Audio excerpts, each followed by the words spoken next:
Dahil sa matinding init, nagkakahawa na mga preso sa Naga District Jail. Ang mga traffic constable at street sweeper ng MMDA naman, binibigyan ng tinatawag na heat stroke break. Narito ang report ni Cesar Apolinario.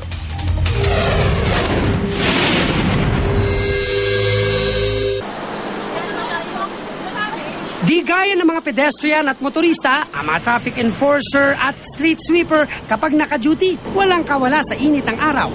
Kaya naman ngayong umaabot na sa mahigit 35 degrees Celsius ang temperatura sa Metro Manila. Binigyan sila ng 1 oras na heat stroke break mula 1:30 hanggang 2:00 at mula 2:30 hanggang 3:00. Ang mga may high blood naman, ililipat sa night shift.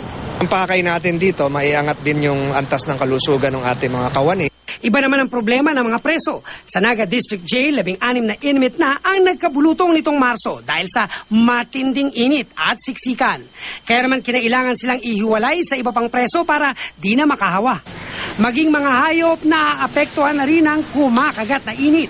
Kaya ang ilang hog farm sa Bulacan, di aircon na. Dahil kung mga controlled yung environment dito, ay napapangalagaan namin na walang sakit yung ating mga baboy. Napakababa nga ng mortality rate namin dito. Pati mga alagang aso sa bahay, maaari raw maapektuhan. Kaya payo ng isang veterinaryo, wag na raw silang ipasyal kung sobrang init. Pagupitan din ang mga mababalahibo at ang mga iniinom, pwedeng lagyan ng yelo. Para sa unang balita, Cesar Apolinario reporting.